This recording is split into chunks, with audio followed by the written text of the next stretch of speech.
Morning always had a way of looking clean in a luxury boutique. The glass doors were wiped until they shone. The shelves were arranged like a museum. The air conditioning was cold enough to make you feel as if you were stepping into a different world, one where money solved problems before they even became problems. Inside, the workers moved around with practiced speed. Someone adjusted handbags so their logos faced forward. Someone else wiped fingerprints off a glass counter. Two staff members argued quietly over which perfume scent should be sprayed near the entrance. The manager, Mr. Garrett, walked past them with a serious face, checking every corner like a man who could smell mistakes from afar. At the center of it all stood Lila Caldwell. Her black hair was tied up neatly in a high ponytail, and it made her face look calm and open. She did not have the loudest voice in the store, and she did not walk with arrogance either. But when she spoke to customers, people listened, not because she was forcing respect, but because she carried herself like someone who understood human beings. She was arranging a display of necklaces, gold pieces that looked like they belonged on the neck of a queen. A bell chimed softly as the glass door opened. Everyone looked up. Two elderly people stepped in, an old man and an old woman. Their clothes looked like they had been worn too many times and washed too many times. The fabric was dull. The slippers on their feet looked tired. Even their shoulders carried that quiet heaviness that comes from living a life where nobody makes things easy for you. They stood at the entrance for a moment, blinking like people who were not sure they were allowed to be there. And immediately the air in the boutique changed. A salesgirl named Brianna Hayes was the first to react. Brianna was always sharp, always confident, always quick to judge. Her lips curved in a small smile that was not friendly at all. She leaned toward another staff member, Jenna Brooks, and murmured loud enough for others to hear. "Look at this one," Brianna said with a soft laugh. "Country people again." Jenna scoffed, her eyes sweeping over the couple from head to toe like she was checking spoiled goods. The old couple took one small step forward, moving carefully as if the shiny floor might punish them for touching it. The old woman opened her mouth politely. "Good morning?" Brianna did not even answer the greeting. Instead, she stepped forward like she owned the air. "Excuse me," she said, her voice sweet but cutting. "This is a luxury boutique. We do not serve everybody." The old man swallowed, trying to keep his dignity. "We just want to look." Brianna raised her hand as if to stop him from breathing too close. "Look," she repeated. "Do you even know what look means here? Everything here is expensive. This place is not a market." Some of the other staff members laughed under their breath. One of them pretended to arrange shoes, but his eyes were watching like this was free entertainment. Brianna continued enjoying herself. "We only serve clients with assets above a certain level," she said, waving her fingers in the air like she was listing rules from heaven. "People that can actually afford what they touch." The old woman's eyes lowered to the floor. Her hands tightened around her small, worn bag as if she was suddenly ashamed of carrying it. The old man's jaw clenched, but he still tried to speak gently. "Madam, we are not here to cause trouble." "Trouble?" Brianna laughed again. "You have already caused trouble by entering." Then Jenna joined in, her voice sharper. "Do you people even have money?" Jenna said. "Or you just came because you heard cold air is free in here?" That one hit hard. The old woman flinched like she had been slapped. The old man looked around the boutique, his eyes meeting the eyes of strangers who were watching him like he was dirty. He opened his mouth to speak again, but Brianna cut him off. "Please," she said, pointing toward the door. "Go outside. Do not waste our time. This place is not for rural people." She said it with such confidence, like it was a simple fact. Like poverty was a crime and luxury was a courtroom. The old couple turned slightly as if they might actually leave, because sometimes walking away is the only way to keep your pride from breaking in public. But before they could move, Lila stepped forward. Her voice was not loud. It did not need to be. "Good morning," Lila said gently, smiling at the couple. Brianna turned sharply. "Lila?" Lila did not look at Brianna. Her attention stayed on the two elderly people standing near the door, looking small in a place built for people who never had to beg. "Please come in," Lila said again, as if she had not heard any of the insults. "You are welcome." The old woman blinked at her. "But we—" Lila smiled softly. "The floor is meant to be stepped on," she said, calm and steady. "It is not a sin to walk inside a store." There was a silence, the kind that makes people uncomfortable because it exposes something ugly. Lila walked toward a sitting area and pulled out 2 chairs neatly like she had done it 1,000 times. "Please sit," she said. "You do not have to stand near the door." The old couple hesitated like they were afraid the chair might reject them too, but Lila's eyes were kind, not pitying, not fake, just kind. Slowly they sat down. Lila turned slightly and picked up a necklace from the display. The stones on it caught the light and sparkled like they were laughing. "Would you like to try this one?" Lila asked the old woman. The old woman's hands trembled a little as she lifted her chin. "Me?" "Yes, ma'am," Lila said, already moving behind her carefully. "Let me help you." She placed the necklace gently around the woman's neck and fastened it like it was precious, not because the necklace was expensive, but because the person wearing it was still a human being. The old woman looked into the mirror. For a second, her face softened like she was seeing a version of herself she had forgotten existed. Brianna scoffed loudly. Lila ignored her. She brought out a pair of shoes for the old woman to try, then another one. She showed the old man a wristwatch, then a belt, then a simple pair of polished shoes. "Feel free to try anything you like," Lila said, still warm. "You do not have to buy it just because you tried it on." The old man stared at her as if she was speaking a language he had not heard in years. Lila continued, carefully choosing her words. "It is okay to enjoy beautiful things," she said. "Sometimes you can try them just for the joy of it. Do not feel forced. No pressure." The old woman looked at Lila's face like she was trying to understand if this kindness was real. Then she glanced around at the boutique again, the glass, the lights, the expensive smell in the air, and she looked back at Lila. The old couple did not speak much after that, but their eyes said everything. They were shocked. Not because of the necklace, not because of the shoes, but because for the first time that morning someone had looked at them and seen people, not poverty. And Lila Caldwell, without knowing it, had just stepped into a story that would change her life completely. The old woman was still looking at herself in the mirror when Lila gently adjusted the necklace at her neck. "It suits you," Lila said softly. "It brings out your face." The old woman's lips parted like she did not know whether to smile or not. The old man cleared his throat and looked around the boutique again, still cautious, still quiet, but no longer shrinking into himself.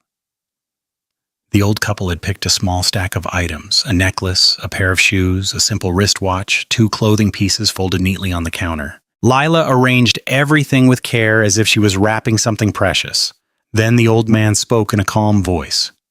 "Young lady," he said, "how much is everything we tried altogether?" Lila opened her mouth to answer, but Brianna had been waiting for that moment like a hungry person waiting for food. She stepped forward quickly, snatched the calculator, and started pressing buttons with sharp, dramatic taps. Her eyes flashed with excitement, the kind that comes when somebody thinks they are about to embarrass another person. She did not even look at Lila. She looked straight at the old couple. "Let me calculate it for you," Brianna said loudly. The boutique had gone unusually quiet. Even the staff pretending to work had paused, watching. Brianna lifted her chin like a queen delivering judgment. "The total is $680,000, she announced. Then she smiled. Not a friendly smile, a cruel one. "If you cannot afford it," she continued, "just say so. Do not stand there forming confidence." The old woman's shoulders stiffened. The old man's eyes narrowed slightly, but he did not shout. He did not insult her back. He simply looked at her steady and calm, like a man who had seen worse things than rude words. Then he said quietly but clearly, "It is not expensive." Brianna blinked. The old man added almost casually, "It is cheap." For a second, nobody understood what they had heard. One staff member made a small sound like a cough that was not a cough. Jenna's mouth fell open. Brianna's face changed as if someone had poured cold water on her head. Lila stood still, watching the couple, her hands folded politely in front of her. The old woman turned to Lila. Help us package gifts worth $2 million, she said. Lila's eyes widened slightly, but her face stayed calm. She did not scream. She did not jump. She just nodded the way a true professional would. Yes, ma'am, Lila said. I can do that. Brianna let out a short laugh, too quick, too fake. $2 million? She scoffed. Have you ever even seen that kind of money in your life? The old man did not answer her. Instead, he reached into his worn clothes and brought out something small and smooth. A bank card, plain looking, nothing flashy. But the way he held it, there was no hesitation in his fingers. He placed it on the counter. Lila picked it up carefully and passed it to the cashier to process. The POS machine beeped once, then twice. For a moment, Brianna's eyes shone with hope. She was waiting for the embarrassing part, waiting for declined. But the POS machine made another sound. Approved. The cashier froze. Then she looked up slowly and said, almost in disbelief, "Payment successful." The boutique went silent in the strangest way. It was like everybody's breath had been stolen. Jenna's lips trembled. One staff member's eyes darted away in shame, and Brianna's face hardened. Her pride did not let her look shocked, but her eyes betrayed her. She looked like someone who had just been slapped without warning. Lila did not gloat. She did not look at Brianna. She focused on the job. She began to package the items neatly, each gift wrapped clean, each box placed carefully in a branded bag. She moved with patience, making sure the old couple got the kind of service that rich people enjoyed every day without thinking. When she was done, she handed the bags to the old woman with both hands.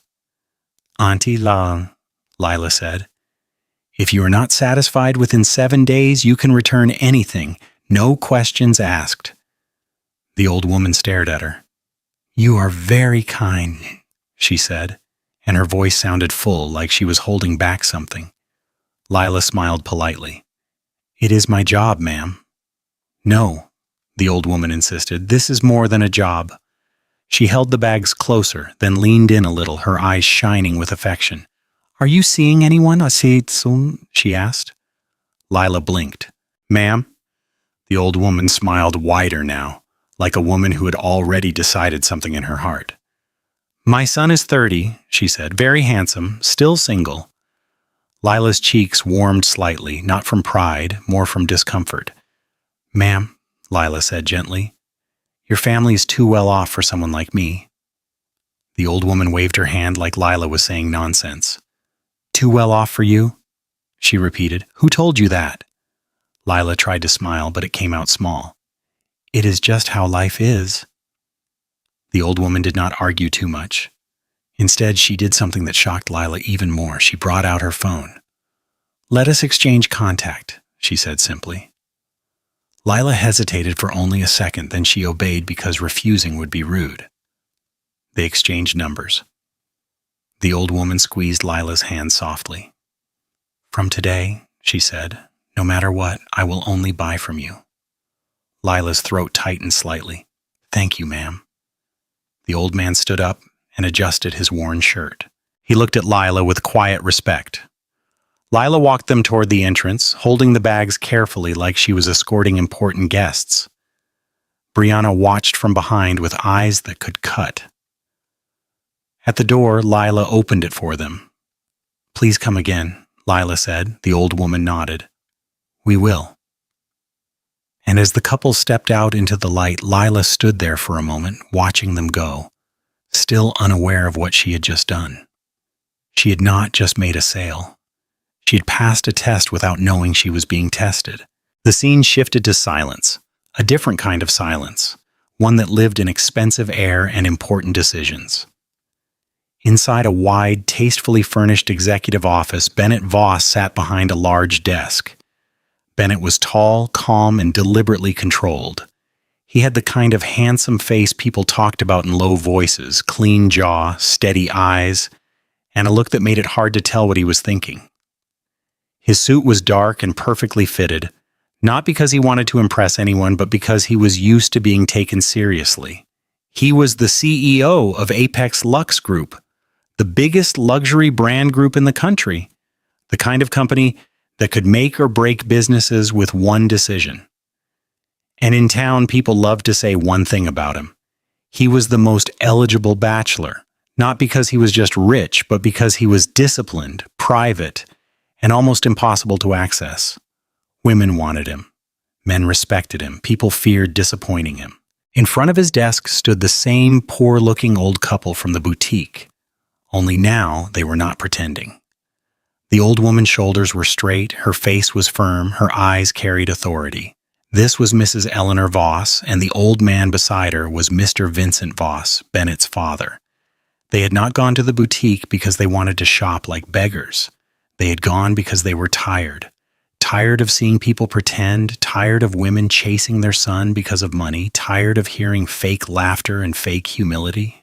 They wanted to see something real with their own eyes. So they had dressed down, worn old clothes, and walked into one of their own branches like strangers just to see who would treat them like human beings. Mrs. Eleanor sat down across from Bennett, her face calm but satisfied. She was kind, Mrs. Eleanor said. Not the kind that is acting, the kind that is natural. Mr. Vincent nodded slowly. She spoke to us with respect, even when others were insulting us. Bennett listened without interrupting. His face did not change much, but his eyes stayed attentive. She did not rush us, Mrs. Eleanor continued. She let me try things without pressure. She even told us not to buy if we did not want to. Bennett leaned back slightly, thoughtful. Before he could speak, the office door opened. His assistant, Miles, stepped in. Miles was a neat, sharp-looking man who always spoke like someone who had been trained to avoid mistakes. Sir, Miles said, respectfully holding a file, I have the report you asked for. Bennett's eyes flicked to the file. Go on. Miles opened it. That sales girl, Lila Caldwell, Miles began carefully. Some staff say she is a gold digger. They claim she is snobbish, flatters rich men, and sleeps around to sell items. The room went still. Mrs. Eleanor's face changed instantly. No, she said sharply. Mr. Vincent's voice followed, calm but firm. That is not the girl we met. Mrs. Eleanor leaned forward, her eyes fixed on Bennett. People can lie for many reasons, she said. Jealousy is one of the easiest. Bennett did not speak immediately, but something shifted in his expression, small, almost invisible. He looked down at the report again. Then he looked up, and in that quiet moment, a decision began to form in his mind. If Lila Caldwell was truly as kind as his parents claimed, then he needed to know. Not through gossip, not through staff rumors, but with his own eyes. And that was how the real test was about to begin. Bennett stayed in his office long after his parents left. The report Miles had dropped on the table was still open, but Bennett was not reading it anymore. He was staring through it like his mind had moved somewhere else. His parents' words kept replaying. She was kind, not fake, natural. Bennett wanted to believe them. He truly did. But life had taught him that the people who smiled the sweetest could hide the sharpest knives. He had learned it the hard way more than once. Women who looked innocent until money entered the conversation, women who acted gentle until commitment appeared, women who knew exactly what to say to make a man feel chosen, only to later make him feel used. And there was something else too. Something his parents did not know. Bennett had noticed Lila before, not the way people noticed a salesgirl in a boutique. He had noticed her the way a man notices the one person in a noisy room who is not trying to be seen. A calm face, a steady voice, a kind strength that did not beg for attention. And hearing his parents describe her with such certainty, his chest tightened in a way he did not like. Because if Lila was truly that rare, then he was already late. And if she was not, then he would rather find out now than make another mistake with his life. He closed the report slowly. Miles, he said. Yes, sir? Bennett's eyes lifted. I'm going to that branch myself. Miles hesitated, surprised. Sir, you mean physically? Bennett gave a small nod. I want to see her with my own eyes. The boutique was alive with the usual routine, but the moment a black luxury car slowed near the entrance and a tall man stepped out in a dark suit, everything changed. It was like the air froze. The security man at the door straightened so fast it looked painful. Inside, one staff member gasped. Another one's hand slipped on the glass shelf she was wiping. Is that? No way! That is him. He is even more handsome in real life.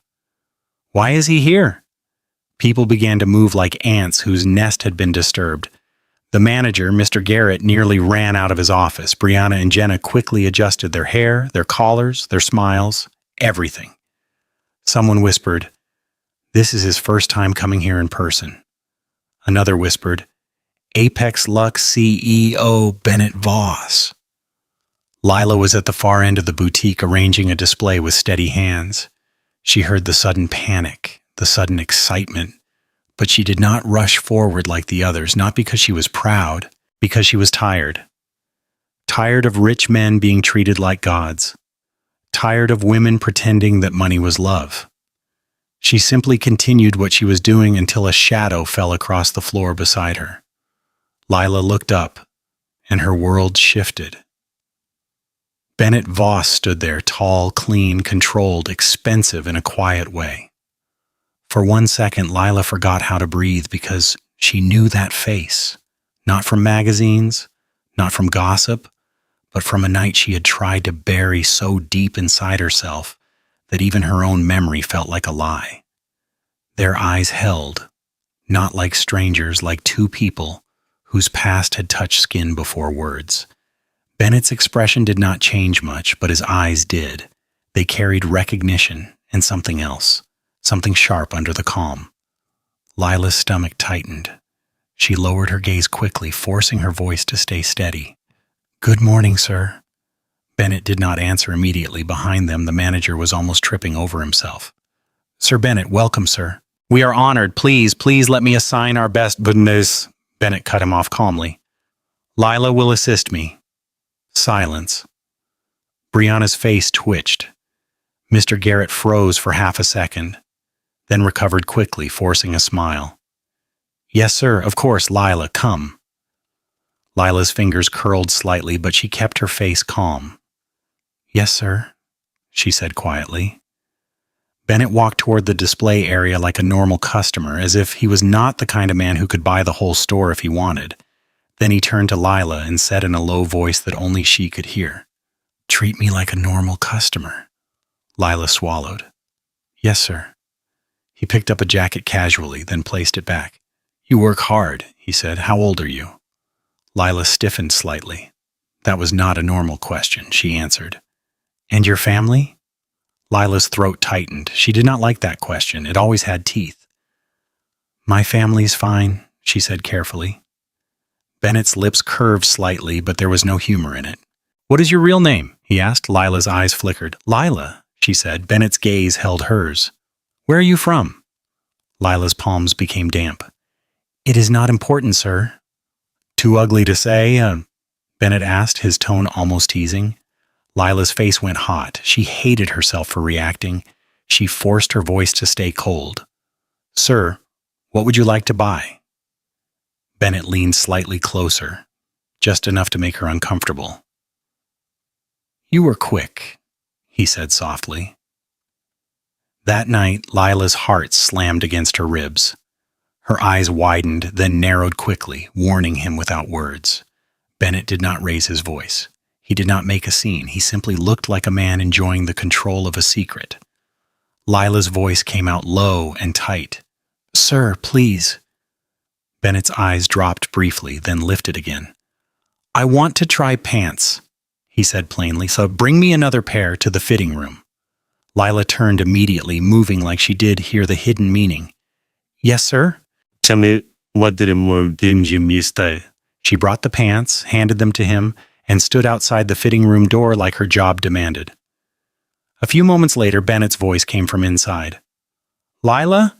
"Yes, sir, I will buy 100,000 worth of items from you," he said, calm as ever, "if you sleep with me again."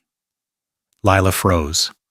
For one full second, she could not believe the words. Then anger rose in her like fire.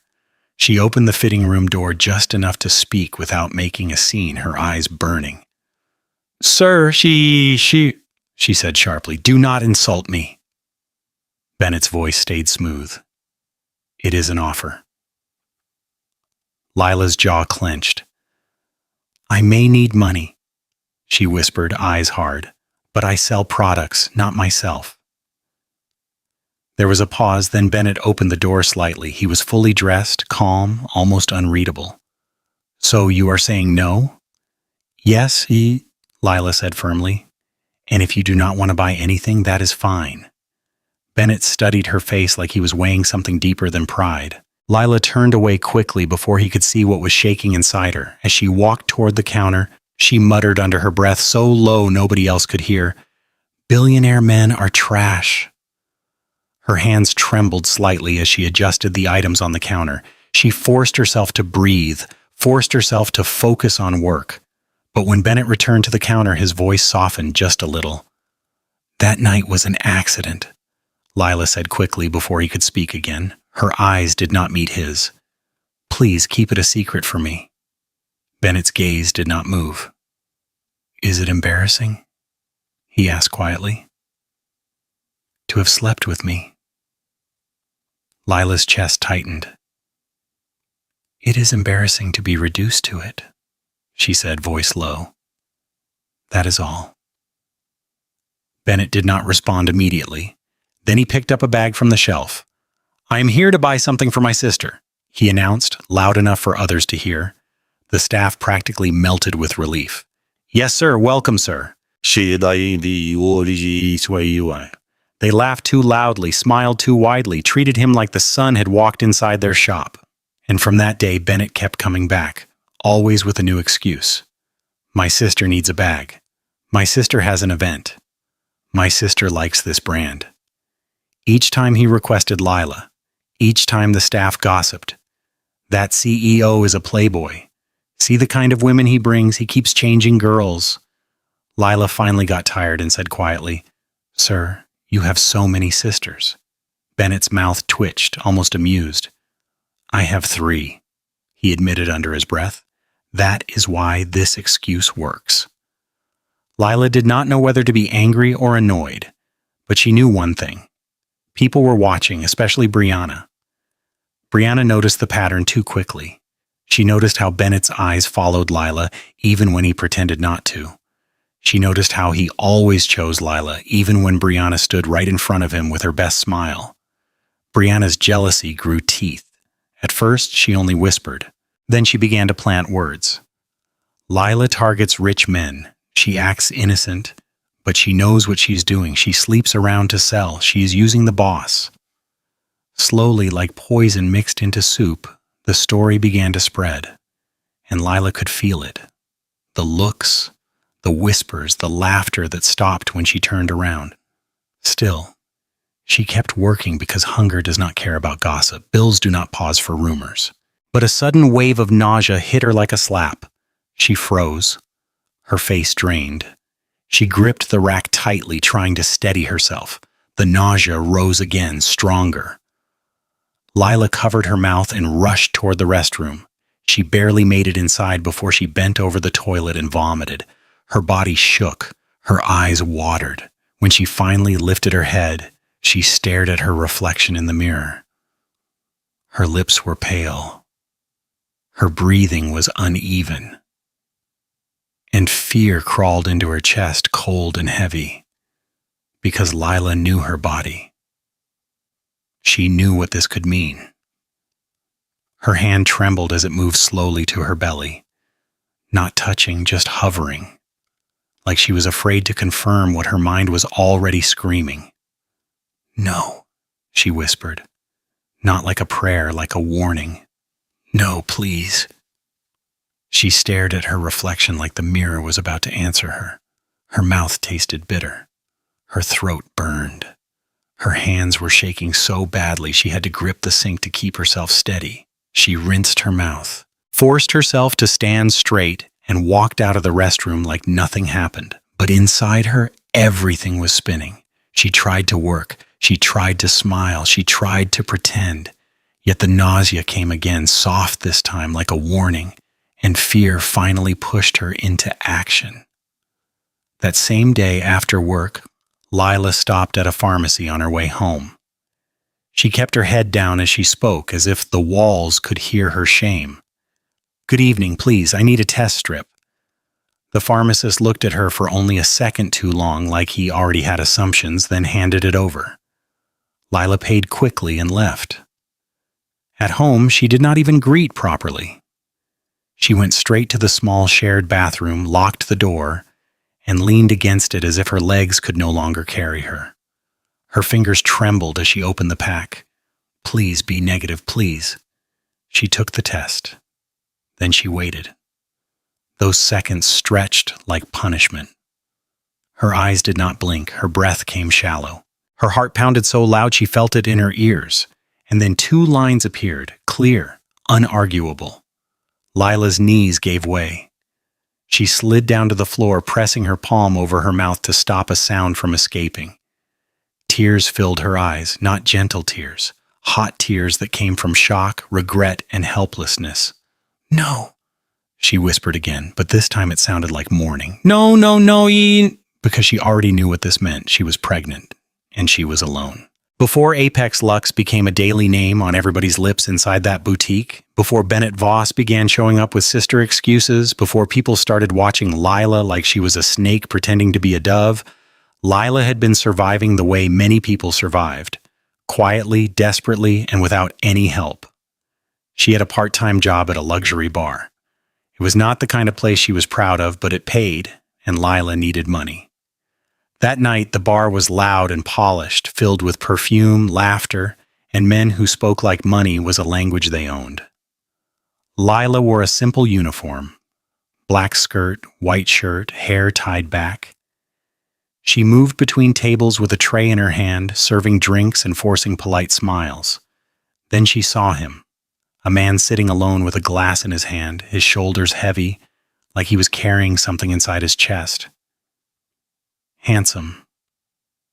Not flashy handsome, the kind of handsome that does not need to try. His shirt sleeves were rolled up, his tie was loose. His eyes looked tired. He looked like someone who had drunk too much but was still holding himself together out of pure discipline. Lila only knew one thing about him that night. He was a man she had never seen before. A rich-looking man, yes, but Lila did not know he was Bennett Voss. She did not know he was the CEO of Apex Lux. She did not know he was a billionaire. To her, he was simply a handsome, drunk man who looked lonely. When she served him, their eyes met for a moment, and something passed between them, something dangerous and quiet. Bennett's voice came low. "Do you ever get tired?" he asked. Lila hesitated. Customers did not ask her that kind of question, but something about his face made her answer honestly. "Every day," she said. He gave a small laugh that did not carry joy. They talked. Not long talk, not deep talk, but enough. Enough for Lila to feel like she was seeing a man behind the money, a man behind the power, a man who looked like he did not trust the world anymore. And Lila was young, lonely, and human. She had been hungry for gentleness for too long. So when he offered to take her away from the noise for just one night, Lila made a decision she never thought she would make. She gave him her first night, not for money, not for promotion, not for a connection, but because she was attracted to him and she was tired of being strong every day. That night happened quietly. No cameras, no witness, no promises. Just 2 strangers whose loneliness found each other in a dangerous way. And before Bennett even woke up the next morning, Lila was already gone. She left the room silently, her shoes in her hand, her heart pounding. She did not take money. She did not leave a note. She only left with one thought. This must never follow me. The next day, Bennett woke up sober and angry at himself. He remembered enough to know what could happen to her reputation if anyone ever found out, especially because she was small in society and he was powerful. Men like him could recover from scandals. Women like Lila got destroyed by them. When he found her later, when he made a quiet effort to speak to her again, Lila's face was tight with shame and fear. "It was a mistake," she told him immediately, her voice trembling but firm. Bennett looked at her for a long moment. "I did not plan," Lila cut in. "Do not ever bring it up. Bennett, do not let anybody know, she said, almost pleading now. Please. Bennett saw it then, not pride, fear, the kind that came from knowing how the world treated girls like her. He nodded slowly. All right, he said, I will not. Lila held his gaze as if she was sealing in a painful agreement. And that day she vowed to herself, no matter what happens, she would take care of herself. And if the worst happened, she would take care of her baby alone because she knew how people already talked. Luxury sales girls, luxury bar girls, they would say she slept for money. They would reduce her entire life to one night. She refused, even if her heart broke. Back in the present, Lila sat on her bed that night, staring at the test strip like it was evidence of a crime. Her hands rested on her lap. Her eyes were empty. Her mind was loud. I am pregnant. She looked around her small room, her portion of the crowded apartment she shared with her mother and sister. The walls were thin, the air was heavy, and her problems were about to become everybody's business, whether she wanted it or not. Lila pressed a hand to her belly, this time touching it. A silent tear rolled down her cheek. What do I do now? She whispered. The next day at work, Bennett found her again. He watched her from a distance first, like he was studying her mood. Then he walked up calmly, as if he was only a customer. Are you free tonight? Bennett asked. Lila's heart skipped. Dinner with him? Her mind went straight to the pregnancy. She swallowed hard. Yes, I do not know. I would like to take you out for dinner, Bennett said. Just dinner. Lila forced a small nod. Okay, sir. As Bennett walked away, Lila stood there frozen.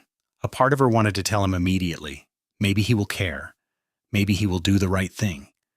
But another part of her screamed, what if he thinks you planned it? What if he thinks you are trying to trap him? She did not know. She did not know. And while Lila was still battling her own thoughts, Brianna was planning. Brianna had been waiting for the perfect moment. Now Lila was weak. Now Bennett was visiting often. Now the store was full of gossip. So Brianna did what jealous people did best. She created proof. Fake chats, screenshots, messages that looked real. Messages that said things like 100,000 for a full night, come to the hotel, and my wife cannot satisfy me like you can. Brianna spread it quietly first, then loudly. She sent it to staff group chats. She sent it to people outside. She even let it accidentally reach the wrong eyes. And soon Bennett's internal investigation team heard the rumor. They believed it, because rumors fit the stereotype people already wanted to believe. And once people decide who you are, they do not need evidence. They only need confirmation. Bennett's team began preparing a confrontation. That same morning, Mrs. Eleanor Voss heard the rumor too, and it made her angry. Not just because it involved Lila, but because it was too familiar. The way society punished women quickly and forgave men easily. Mrs. Eleanor called Bennett immediately. My son, she said sharply. I am hearing nonsense. Bennett's voice came calm. What nonsense, Mom? They are saying the girl is a gold digger, Mrs. Eleanor said, that she sleeps around. Bennett did not answer immediately. Mrs. Eleanor's voice rose. That is not the girl your father and I met, she said firmly. Do you hear me? That is not her. Bennett's silence on the line was heavy. Mrs. Eleanor softened slightly. Bennett, she said, do not let people's jealousy lead you. That afternoon, everything exploded. The boutique doors burst open and a woman stormed in like fire. Her hair was perfect, her clothes were expensive, her face was twisted with rage. This was Vanessa Kane. And right behind her was a man who looked nervous, sweating, and embarrassed. Derek Kane, her husband. Vanessa did not come quietly, she came to destroy. Where is she? Vanessa shouted. Where is Lila Caldwell? Heads turned. Phones started coming out. Customers froze mid-step. Even staff members who had been gossiping quietly now looked excited. Drama had arrived. Lila looked up from the counter, confused. Then Vanessa spotted her and marched forward like a hunter. So it is you. Lila's brows pulled together. Madam, I do not know you. Vanessa laughed coldly. Oh, you do not know me. She turned sharply and grabbed Derek by the arm. Tell her who I am. Derek avoided Lila's eyes. His voice came low. She is my wife. Vanessa shoved her phone toward Lila's face. You seduced my husband, she shouted. You shameless thing, you are sleeping with married men to sell your rubbish products. People gasped. Some staff members murmured like they were watching a movie. Brianna stepped forward dramatically, pretending shock. What, Lila? Vanessa tapped her phone wildly. And do not pretend, sonmates, Vanessa yelled. I have proof. She held the phone up so others could see. Fake chat messages, messages from Lila. The crowd drew closer. Jenna covered her mouth theatrically. A customer shook her head and muttered, I always knew these luxury girls. Lila's chest tightened. Her hands began to tremble. This is not me, Lila said quickly. I did not send that. Vanessa laughed louder. You did not? Vanessa snapped. So who did? Ghost? Lila forced herself to breathe. Madam, she said, voice shaking but trying to be logical. Check the time on that message. It says it was sent at 2 p.m. the day before yesterday. Vanessa paused slightly, still angry. Lila continued fast because she could feel the crowd turning against her. At 2 p.m. that day, I was closing a deal. I was in the store. I was working. I did not have time to message anybody like that. The crowd murmured. Lila swallowed. Someone must have used my phone, she said. That is the only explanation. Vanessa scoffed. Lies! She turned to the crowd. Look at her acting innocent. More voices joined. Disgusting, shameless girl. She is one of those. Then, like life was determined to crush Lila completely, her home life entered the boutique. The doors opened again and two women stormed in, one older, hard-faced, loud, angry, one younger, sharp-tongued, jealous, dramatic. Lila's heart dropped to her stomach because she knew that face, her mother and her sister. They lived in the same house. They had noticed things, Lila vomiting, Lila pale, Lila skipping meals, Lila waking up at night to breathe through fear. They had pressed her. They had watched. And when Lila tried to hide, they searched through her things. They found the test strip. That was how they knew. Lila's mother pointed at her like she wanted to tear her apart. Everybody look at her, her mother screamed. A man got her pregnant and we must collect money today. Lila's mouth fell open. Mama, please. But her sister jumped in quickly. If we do not get money today, come on, her sister shouted. We will abort it. Do you hear? We will abort it. The boutique erupted. Vanessa's eyes widened like she had found a new weapon. You see, Vanessa screamed. So you are pregnant and you still want to deny? She grabbed Lila's arm. Cheap girl, Vanessa spat. You seduced my husband and now you are pregnant. Lila tried to pull back, but hands began to touch her. Too many hands, too many voices. Brianna shouted, Hold her. She is trying to run. Someone grabbed Lila's shoulder. Another person grabbed her wrist. Lila panicked. Please, she cried, please let go of me. Her mother pushed forward, screaming again. Derek Kane, you will pay today. Derek stammered. Madam, I swear nothing happened. But nobody listened. The crowd loved the story too much. Lila's chest heaved as tears spilled down her cheeks. I did not send those messages, she cried. I did not. Vanessa raised her hand like she wanted to slap her. You will pay today, Vanessa screamed. Lila tried to protect herself, but the pressure increased. Somebody shoved her. Somebody held her down. Lila struggled, her body shaking as fear and pain mixed together. Please, she cried again, voice breaking. I'm begging you, there is a baby. But the louder she begged, the more they shouted over her. And right there, in the middle of that luxury boutique, Lila Caldwell realized something painful. In a world that already decided who you are, your tears do not count as evidence, and her nightmare had only just begun. Lila's body shook as hands still held her down. Vanessa's voice was loud, ugly, full of rage. Her mother was still shouting. Her sister was still threatening abortion like it was a joke. And the crowd, people Lila had never met, kept pressing in like hungry animals enjoying the show. Lila's tears fell without permission. Her cheeks were hot. Her throat felt like it was closing. Then she felt it. A sharp pull at her arm, another shove. And suddenly the fear in her chest became something else, a deeper fear. Not for herself, for the small life inside her. Lila gasped and instinctively wrapped both hands over her stomach, trying to protect it even as her body trembled. "Please," she cried, "please do not. You can hurt my baby." But nobody cared. Vanessa leaned closer, her eyes wild. "You want to trap my husband with pregnancy?" she spat. "Today you will learn your lesson." Lila's mother screamed again. "Where is the man? We need money now." Her sister added, "If we do not collect today, we will remove it." Lila closed her eyes, shaking her head again and again. "They will hurt my baby. They will hurt my baby."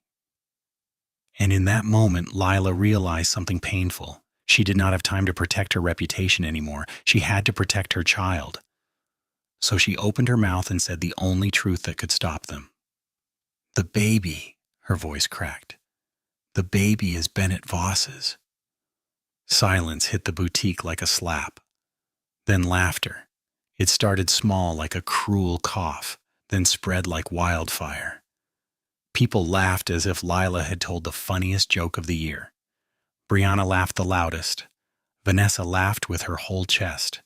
Even some staff members laughed. "Bennett Voss," someone shouted. "The CEO. Ah, so now you are aiming higher." Another mocked as if a billionaire would touch you. "A billionaire cannot stoop so low. Look at this girl. She wants to use a big name to cover her shame." Lila's eyes filled again, but she did not lower her head. She was tired of begging, tired of explaining, tired of being treated like dirt. Her voice came out shaking but firm. "I am not lying." Vanessa stepped forward, smiling like she had won. "Okay," she said loudly. "If you're not lying, call him." Brianna folded her arms. "Yes, call him now. Let us see." Someone else shouted, "Call him, call him." The crowd became excited again, hungry for another round. Vanessa lifted her chin like a queen. "And if it is true," she said, waving her hand dramatically, "I will kneel down and apologize." Her mother scoffed and added, "I will kneel too." Her sister laughed. "We will all kneel, but we know you are lying." They all laughed again, sure of themselves, because in their minds, Lila was too small for that kind of man. Lila's fingers shook as she reached into her bag and brought out her phone. Her throat was tight. Her whole body was weak, but she dialed. 1 ring, 2 rings, 3 rings. Her heart nearly jumped out of her chest. Then his voice came through calm and clear. "Lila." Just hearing her name from him made something break inside her. "Bennett," she whispered, voice cracking. "Please, please come. They want to hurt me. They want to hurt my baby." There was a pause, just 1 second. But Lila felt it like 1 whole year. Then Bennett's voice changed. It became cold. Not cold toward Lila. Cold toward danger. "Where are you?" he asked sharply. "At the boutique, Eureka branch." "I am coming," Bennett said. "Do not move." The call ended. Lila's chest heaved. She looked up at the crowd, her eyes swollen with tears. "I called him." Vanessa laughed harder. "Okay, she shouted. "Let us wait. Let us see if he will come for you." Brianna leaned closer to Lila's face and whispered with poison in her voice, "When nobody comes, you will be finished." Lila did not answer. She just held her stomach and prayed silently. Minutes later, the boutique doors flew open again. This time, it was not a woman storming in. It was power. A group of men in black stepped in first, security. Then Bennett Voss walked in behind them. He did not rush like a confused man. He walked like a man who owned the air in that room. His suit was perfect. His face was hard. His eyes were dark. And the moment he saw Lila on the floor, held down, crying, his jaw tightened so sharply it looked like it could crack. "Stop." His voice was not loud, but it cut through everything. Every hand froze. Every mouth closed. Even Vanessa's breath caught. Bennett took 1 step forward, and his security men moved immediately, pulling people back and creating space like a wall. Lila sat up slowly, shaking, still holding her belly. Bennett's eyes flicked to her stomach for half a second, then back to her face. "Are you hurt?" he asked her quietly. Lila could not even speak. She only shook her head quickly and cried harder.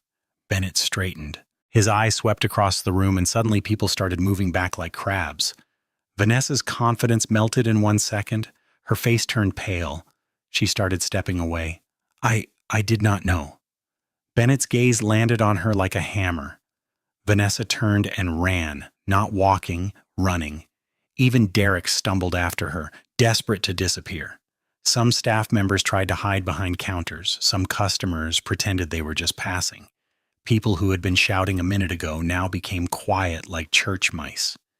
Bennett did not chase anybody. He did not argue. He did not explain. He did not owe them his private life. Instead, he turned his head slightly. "Manager," he called. Mr. Garrett nearly collapsed as he forced himself forward. "Yes, sir, yes, sir." Bennett's face was calm, but his calmness was frightening. "What is going on here, Saint?" he asked. The manager stammered. "Sir, it is a misunderstanding. A customer." Bennett cut him off. "Bring the surveillance." The manager swallowed hard, sweat shining on his forehead. "Sir, the surveillance, it is gone." Bennett's eyes narrowed slightly. "Gone?" he repeated. The manager nodded quickly. It was deleted. We do not know how." Bennett looked around slowly at the employees. His voice rose just a little, firm and deadly. "Listen carefully. I will give you 1 month." The store became so quiet, Lila could hear her own breathing. 1 month, Bennett repeated, to find the person who deleted the surveillance and created this mess. Nobody breathed. "If you fail," Bennett said, "everyone here will lose their job." A few people gasped softly. Bennett did not blink. "Under my group," he continued, "no employee will suffer injustice. Do you understand?" "Yes, sir, they all replied quickly, even those who had bullied Lila, even those who had laughed. They all answered, "Yes, sir." Now, because suddenly the story was not fun anymore, it had consequences. Lila's mother, however, had not learned anything. She stepped forward boldly, seeing Bennett, and her eyes glittered, not with relief, but with calculation. "Oh," she cried loudly, "my son-in-law!" Lila's stomach dropped. Her mother smiled wide, like she was proud of her own shamelessness. "I am your mother-in-law," she declared. Bennett turned slowly. His eyes landed on her. His expression did not change, but the room felt colder. "You are her mother?" he asked. "Yes," she said quickly. "Yes, I raised her." Bennett looked at Lila's face, her tears, her shaking hands, her bruised arm. Then he looked back at the woman. "And you watched her get beaten," Bennett said calmly, "and the only thing on your mind was money." Her mother's smile faltered. Bennett's voice sharpened. "What kind of mother does that?" The woman's face tightened, but before she could shout again, Bennett lifted his hand slightly. "Guards," he said. 2 security men moved immediately. Lila's mother began to panic. Wait!" Her sister tried to jump in. "Sir, we are family." Bennett's eyes did not even soften. "Remove them," he said, "and make sure they understand what punishment means." The guards dragged them back. The mother screamed, the sister shouted, but this time no crowd joined them, because nobody wanted to stand against Bennett. Lila's eyes followed them as they were taken away.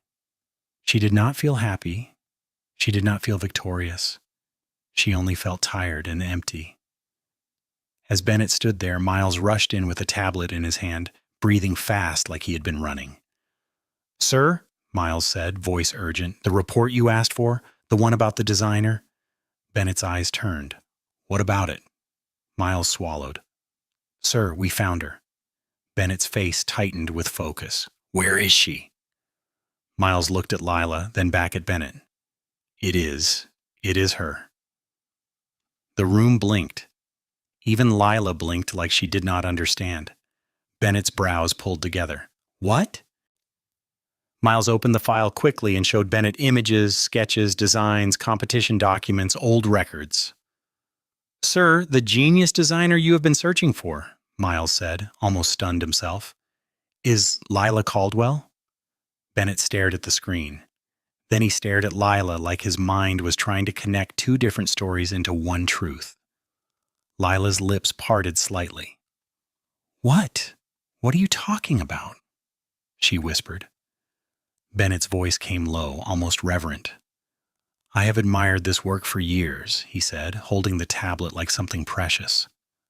I saw your designs in a competition archive. He looked at her face, eyes intense. They were forged from pain, Bennett said slowly, but full of life. Lila's chest tightened. Tears rose again, but this time they were not from shame. They were from a wound she had tried to forget. My mother, Lila's voice broke. My mother stole my school fees. Her eyes dropped. I placed first, she said softly. I got the highest score. I was supposed to go to art school. Her throat tightened as she continued. But she took the money, Lila whispered. She said dreams are for rich people. Bennett's jaw clenched. For the first time since he arrived, anger flashed. Real anger, not at Lila. At what had been done to her, he stepped closer. Lila, Bennett said firmly, your dream is not dead.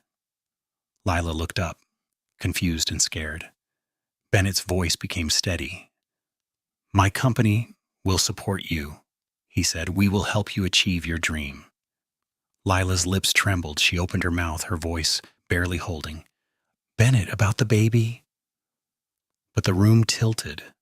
The stress, the fear, the hunger she had been hiding, the long days of standing, the tears, the chaos, everything finally caught up. Lila's eyes rolled slightly, her body swayed.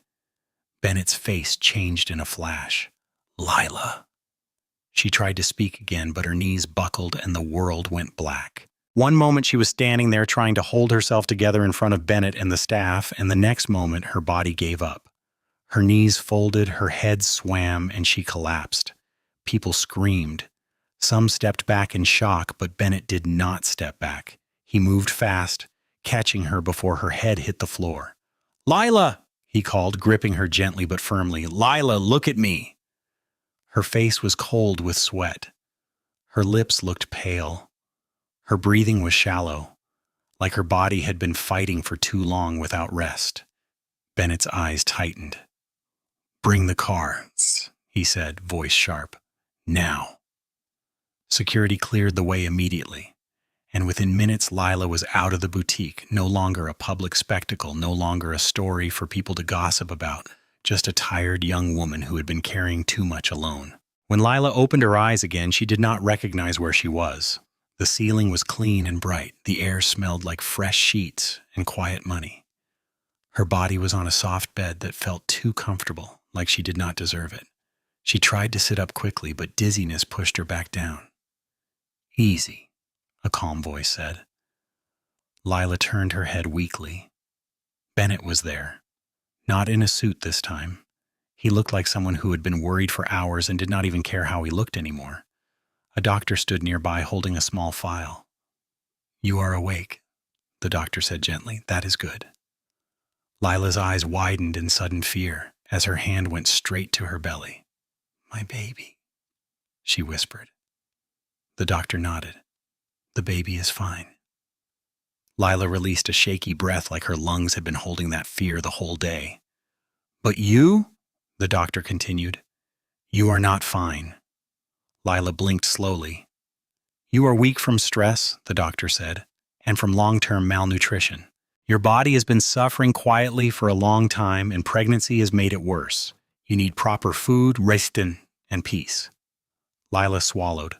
The word malnutrition embarrassed her, even though it should not, as if being poor was something she needed to apologize for. The doctor finished his advice, then excused himself, promising to check on her again later. When the door closed, silence filled the room. Lila stared at the blanket, then forced herself to sit up again. I should go, she said quickly. Bennett's eyes narrowed. Go where? Lila's throat tightened. I am okay now. I do not want to disturb you. Disturb me, Bennett repeated like the word annoyed him. Lila tried to swing her legs down, but her body still felt heavy. Bennett stepped closer, voice low but firm. Lila, you fainted. Lila looked away. It was just stress. It was hunger, too, Bennett said simply, and fear and carrying everything alone. Lila's eyes stung. She whispered, I do not want to be a burden. Bennett's face changed slightly, less anger, more something deeper. He sat down near her, not too close, but close enough to feel real. You are not a burden, he said, and you are not alone. Lila's fingers trembled on the blanket. Bennett looked straight at her. I know the baby is mine, he said calmly. Lila froze. The room felt suddenly smaller. Bennett did not rush his words. I am not pretending it did not happen, he continued. I am not denying it, and I am not running away. Lila swallowed hard. People will talk. They already talked, Bennett replied, and they will keep talking, but that will not change my responsibility. Lila's voice was almost a whisper. Is it responsibility or pity? Bennett's eyes held hers. I am taking responsibility because it is my child and because I do not want you suffering again. Lila did not know what to say to that because a part of her had been preparing for rejection from the moment she saw the test strip. But Bennett was sitting here saying he would not run. She opened her mouth again, still trying to leave. Bennett, The door suddenly opened, and Lila heard excited voices before she even saw anyone. Where is she? Is she awake? Let us see her. 3 women walked in like they owned the whole house, which in a way they did. They were all beautiful in different ways. But there was something else too. Confidence, warmth. The kind of confidence that came from being loved and protected all their lives. Bennett stood up immediately. Isla, he said, warning in his tone. The first woman laughed softly. Relax, I am not here to fight her. She stepped forward. I am Isla, she said, smiling at Lila, his eldest sister. The second woman moved closer too, eyes bright and curious. I am Quinn, she said, second sister. And the third waved dramatically like Lila was already family. Tatum, she said, the last born, the most important one. Do not argue. Lila blinked, confused and suddenly shy. Bennett exhaled like he had already suffered their teasing before. Isla looked at Lila's face with something close to relief. We have heard a lot about you, she said gently. Lila's heart skipped. About me? Quinn nodded quickly. From our parents, Tatum added, and from Bennett too. Even when he pretends he does not talk, he talks. Bennett shot her a look. Tatum. Tatum grinned. What? It is the truth. Lila did not know what to do with her hands. She looked at Bennett, then back at them. Isla's smile softened. So yes, we already know the shocking excuse. Lila's brows lifted slowly. Quinn laughed. Those times you came with different girls, that was us. Tatum clapped once. 3 sisters, 3 excuses. Very smart plan. Lila stared, shocked. So all that gossip, all that talk of him being a playboy, it had been lies people created because they did not know him. Isla stepped closer to the bed. We also heard what happened at the store. No, she said, her voice turning serious. And we are sorry you went through that. Quinn nodded. Nobody deserves to be treated like that. Tatum's face tightened. If we were there, that Vanessa woman would have regretted her life. Bennett's voice came sharp. Enough. Isla held up her hands. Fine, no violence, but Lila, you are safe here. Then Quinn dropped a thick list on the bedside table like it was normal. What is that, Danesh? Lila asked. Quinn smiled proudly. Maternity care plan. Tatum added another folder. Nutritionist. Isla placed another envelope gently. A nanny for when the baby comes. Tatum lifted a bag. Massages, proper prenatal support. Anything your body needs, Quinn added. And custom clothes. Pregnancy is not an excuse to stop looking good. Lila stared at all of it like they were offering her another life. Her throat tightened again. I cannot accept all this, she said quickly. I am not used to people doing things for me like this. Isla's eyes softened. We can tell. Lila swallowed. I am traditional. I want to work. I want to earn what I have. Tatum leaned forward, studying her. You are pregnant and still thinking of work. Lila nodded. I do not want to be a burden on anybody. Quinn smiled like she respected her more. Isla said quietly, Do you know what Bennett has done all these years? Lila shook her head. Isla's voice became warm. He has never brought any woman into this house. Lila's breath caught. Quinn added softly, You are the first. Tatum grinned. And the last. We can already see it in his eyes. Lila looked away quickly, embarrassed, but her heart was beating too fast. Then Isla brought out a black card in her hand. She placed it on the table gently like it was nothing. This is for you, Isla said. No password. Use it when you need anything. Lila's eyes widened in panic. No! She said quickly. No, please, I cannot. Tatum blinked. Why not? Lila's voice trembled. Because if I take it, I will feel like I am being paid to exist. The sisters went quiet for a moment, then Quinn nodded slowly. That is actually a very strong thing to say. Isla's smile returned deeper now. Okay, she said, we will not force you. Tatum sighed dramatically. You are making it difficult to spoil you. Lila's lips pressed together. I am sorry. Isla touched her shoulder gently. Do not apologize for having pride. Bennett watched everything quietly like he was seeing Lila from a new angle again, not as a salesgirl, not as a scandal, but as a woman fighting hard to keep her dignity. The next day, Lila returned to work. Not because she was stubborn, but because work was the only thing that had ever made her feel like she still had control of her life. The moment she walked into the boutique, some people went silent. Some stared, some looked away. The manager's eyes followed her like he wanted to swallow her whole. Not because she was wrong, because Bennett had defended her. And now everyone was afraid, but also angry. Lila went straight to her station quietly, acting like she did not hear the whispers. Then suddenly, the manager called her. Lila? She walked over calmly.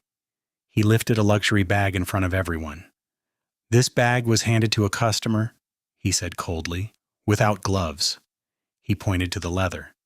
2 greasy fingerprints. Lila leaned closer, her eyes narrowing. She knew that trick. She knew what it meant. The manager's voice rose. This bag is worth $450,000. Who will pay for this damage? The junior staff member stood behind, shaking, looking like a frightened child. Lila's chest tightened. The manager turned to Lila, eyes sharp with accusation.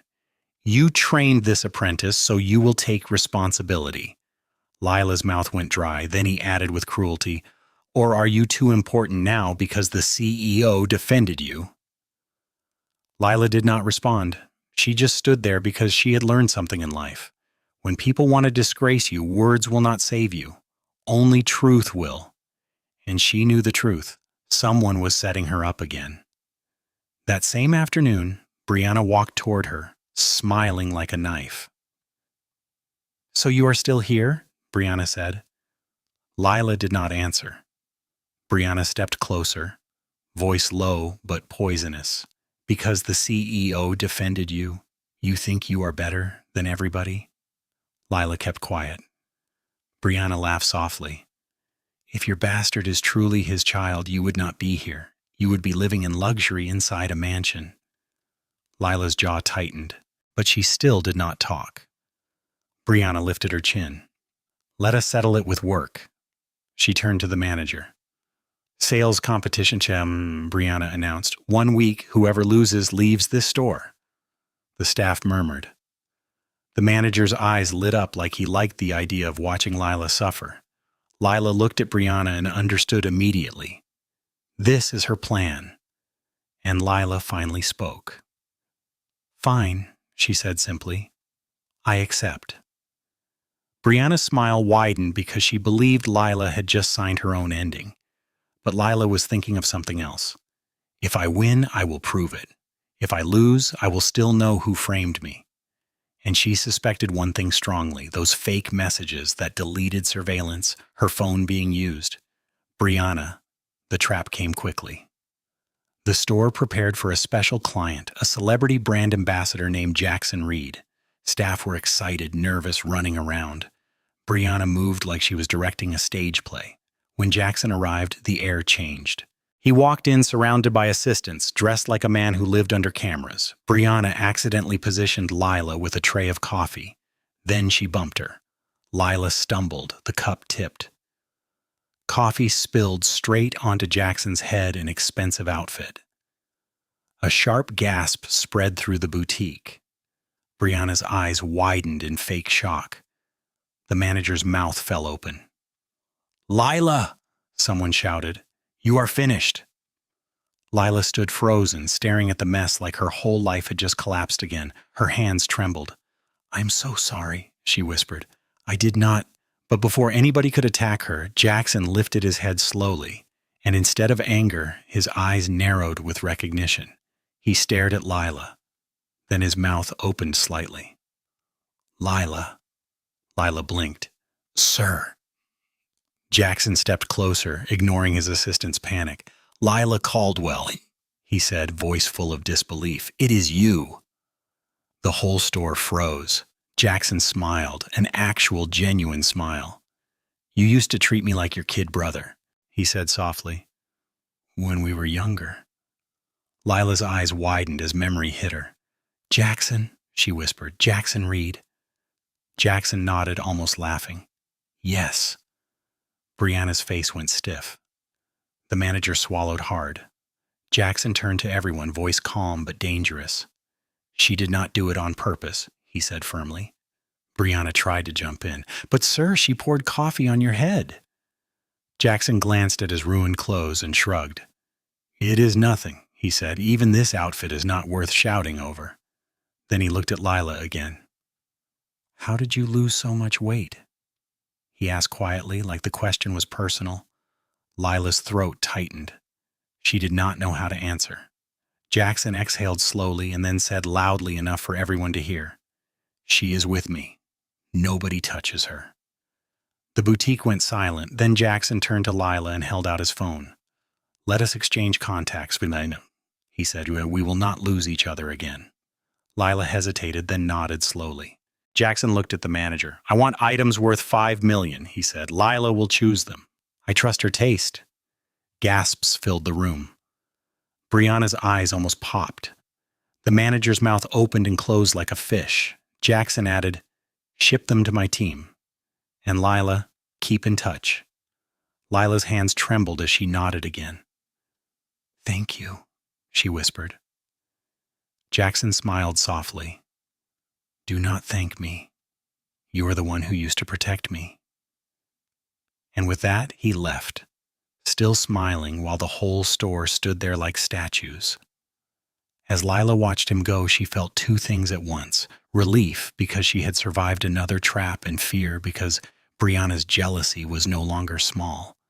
It was burning, and Lila could already see it in Brianna's eyes. Brianna forced a smile and whispered to herself, barely audible, "I'm still leading sales. You cannot beat me." But her eyes promised something else. This is not over. The boutique stayed quiet for a long time after Jackson left. Not quiet in a peaceful way. Quiet in the way people become when they are shocked and ashamed, but still too proud to admit it.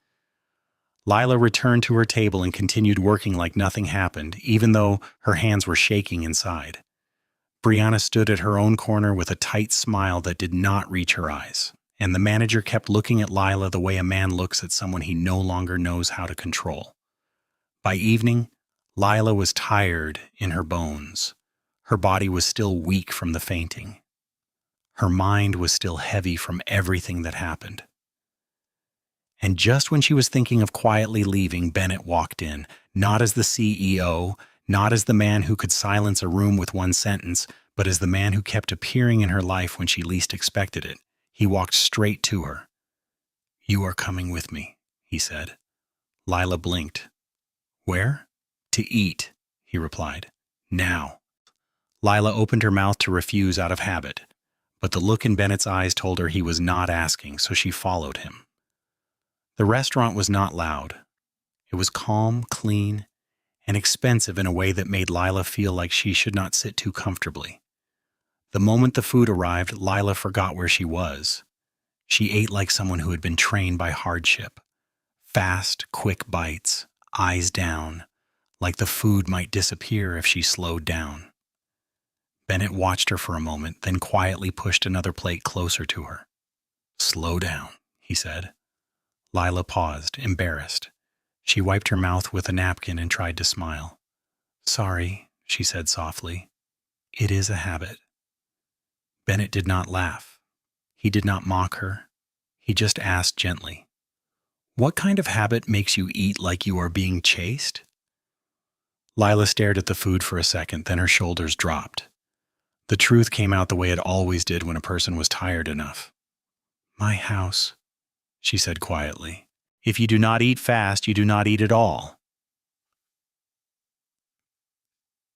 Bennett's face hardened slightly. Lila continued, voice low, like she was afraid her own story might shame her. "I have 3 younger brothers and 1 sister," she said. "And my mother?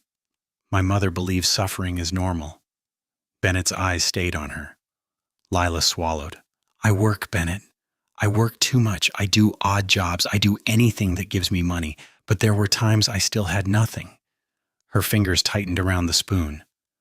"Sometimes my mother took the little money I made and used it to raise them," Lila said. "Even when I begged her to leave me something small, she would say, 'You are the first daughter. You must carry the family.'" Bennett's jaw clenched. Lila forced a small laugh that carried no joy. "You know what is funny?" she said. "There were days I only had enough money to buy expired food and I still felt lucky." Bennett's eyes narrowed. "Expired food?" Lila nodded slowly.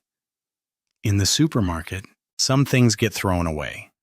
Bread, packaged food, even vegetables in the market that people do not want. Those ones with soft parts. You cut the bad side, soak the rest in hot water, and you eat." She lifted her eyes to Bennett like she was daring him to judge her, but Bennett did not look disgusted. He looked angry, not at her, at life. Lila breathed out. "But it is different now, she said quickly, almost like she needed him to understand. "I can support myself now. I do not want you to feel obligated because of the baby." Bennett did not answer immediately. He simply stood up when she was not looking, walked to the counter, and paid quietly. When Lila asked for the bill, the waiter shook his head. "Madam, it has been settled," he said. And the manager said, "From now on, meals for you are on the house." Lila froze. She turned to Bennett slowly. He sat back down like it was nothing. "You do not have to do that," Lila whispered. Bennett looked at her. "I am not doing it to show off. I am doing it because I do not want you hungry again." Lila's throat tightened, but she forced herself to nod because if she spoke too much, she might cry in front of him. That night, Lila went back to her small room, the same cramped place that suddenly felt even smaller now that she had seen what peace could look like. She locked the door. She washed her face. She sat down and tried to breathe. But peace did not come. Because some people had a way of smelling when a woman was alone. A knock came hard, impatient. Lila's heart jumped. "Who is it?" she asked, already knowing.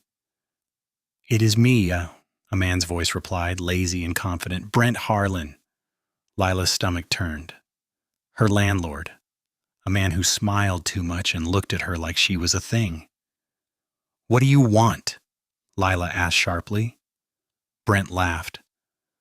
"I just came to check on you. You have been acting like you do not live in my house." Lila's hand tightened around her phone.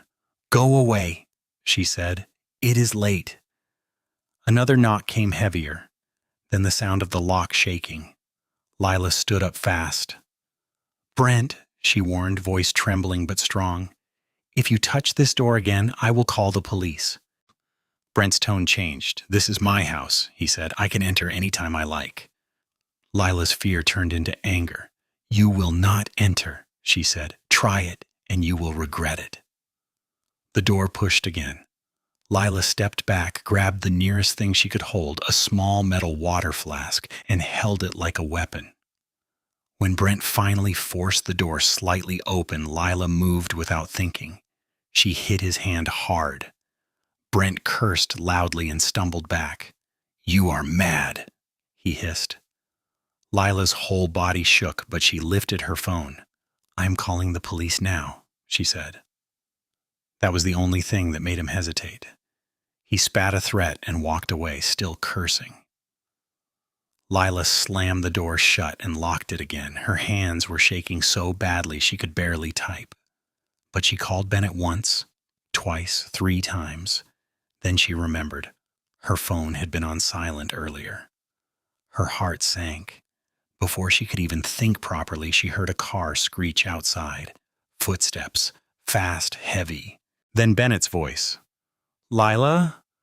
Lila opened the door, and Bennett was there breathing hard like someone who ran through fear. His eyes searched her body immediately. "Are you okay?" he asked.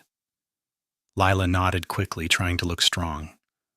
"I am fine," she said. "I handled it." Bennett's face tightened. "You handled it," he repeated. "Lila, you are pregnant."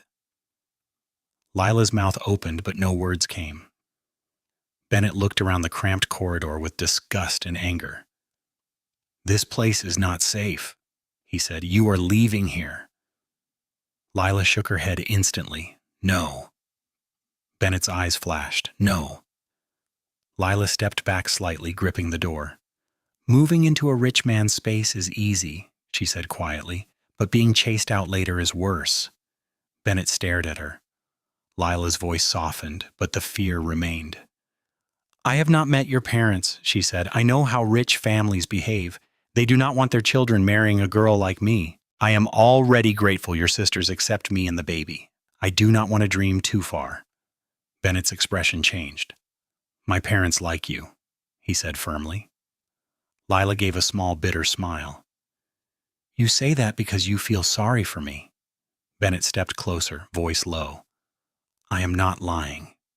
But Lila shook her head again, stubborn with fear. Bennett exhaled slowly, then reached for his phone. "Miles," he said the moment the call connected. "Rent a safe place tonight, not tomorrow. Tonight. Put bodyguards there, proper ones. I do not want excuses." He ended the call and looked at Lila. "If you will not move for yourself," he said, "move for the child." Lila's eyes filled and she looked away quickly. The next day, trouble followed Lila again because trouble always followed her. A client named Reed Carver had been pushing himself around the store like he owned the air inside. He was not a good man, and he did not hide it. When he saw Lila, he smiled like someone who already planned what he wanted. "Come," he said, he said, acting friendly. "Let us have a drink somewhere. We will talk business." Lila kept her voice polite. "I am sorry, sir, I do not drink." Reed laughed like she insulted him. "What kind of salesgirl does not drink?" he asked loudly. "Or do you look down on me?" Lila's eyes stayed calm, but her body tensed. "I am allergic," she said. Then she added quietly, "I am pregnant." Reed scoffed. "So," he said, you think pregnancy makes you special?" He leaned closer, his voice dropping. "You salesgirls think you can enter luxury and start forming pride?" He hissed. "You will do what I say." Lila stepped back. "Please," she said firmly, "do not talk to me like that." Reed grabbed her wrist.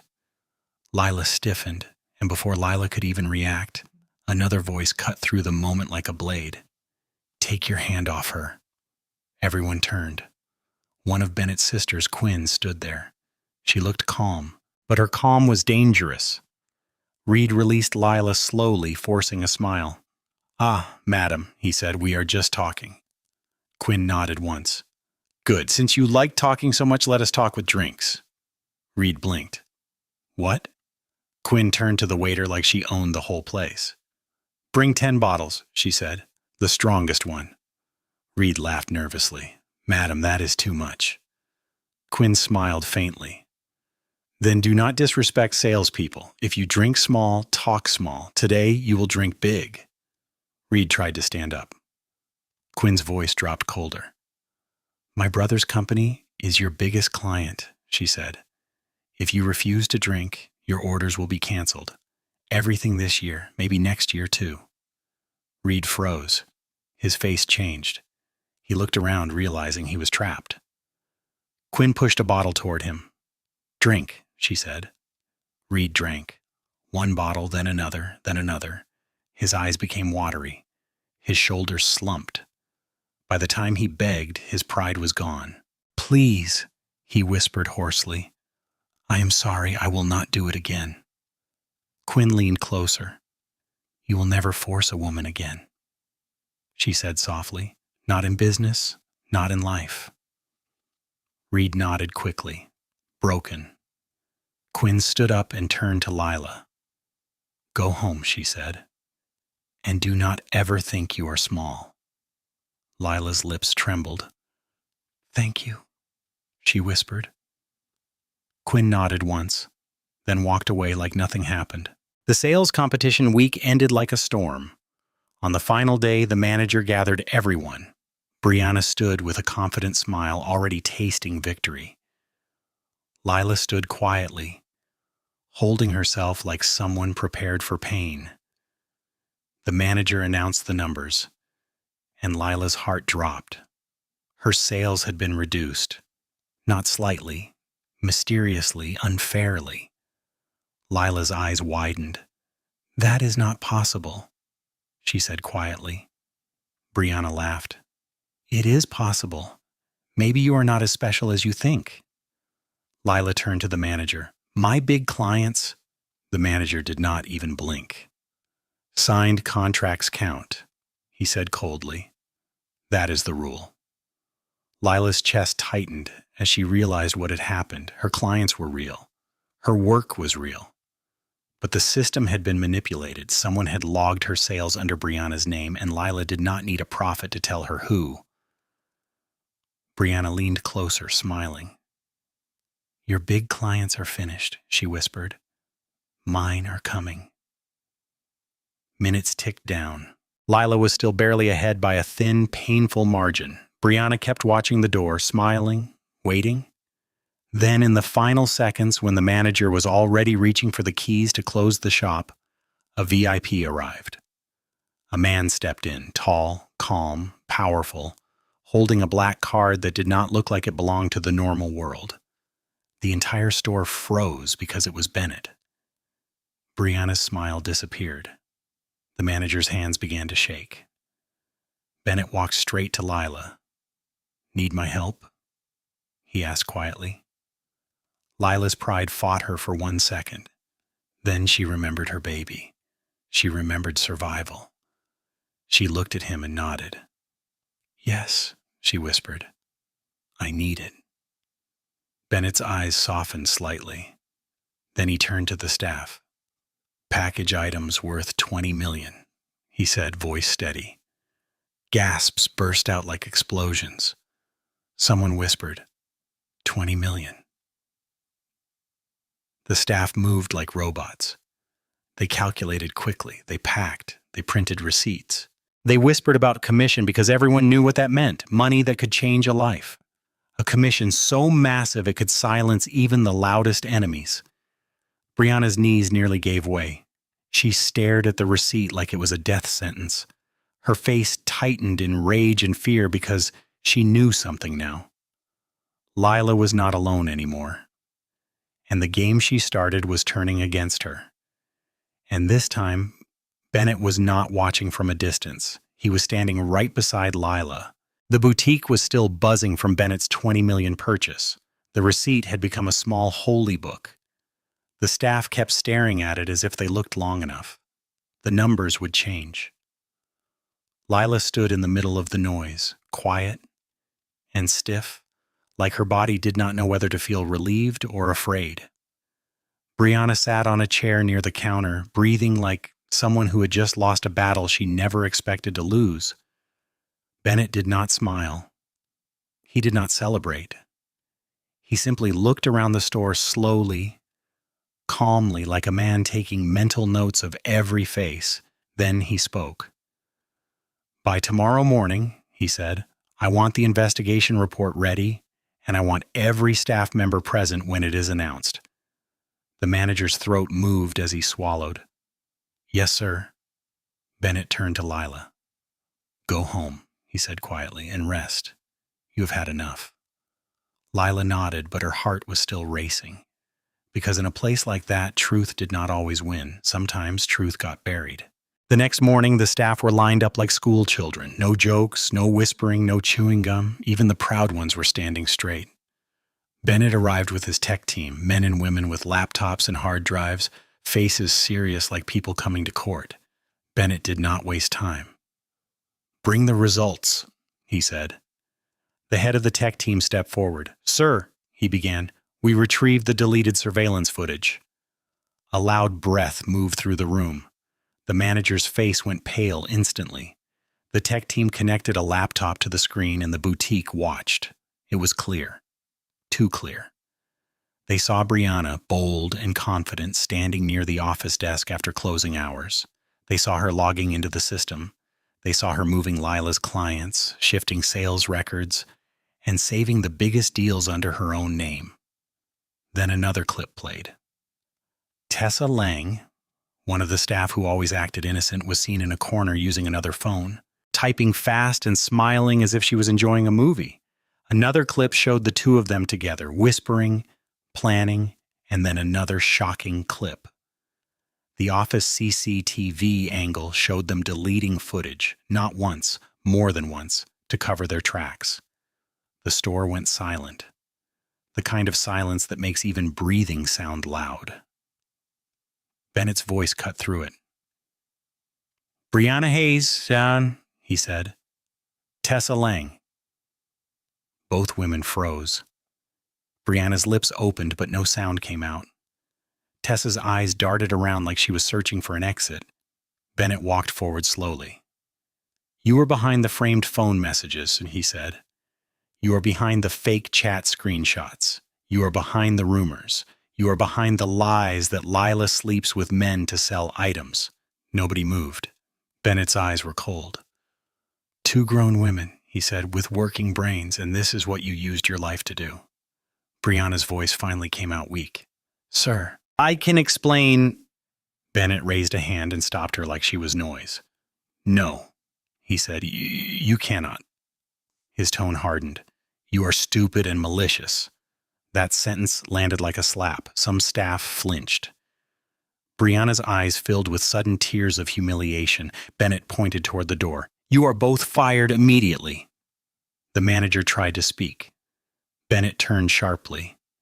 "And if I ever hear that anyone in this company is trying to destroy another person with lies again," he said, "I will not just fire you." He paused, letting his words sink. "I will involve the police." Tessa started shaking. "Sir, please." Bennett did not even look at her. He looked at the whole staff. "1 month ago, I said no employee under my group will suffer injustice," he said. "I meant it."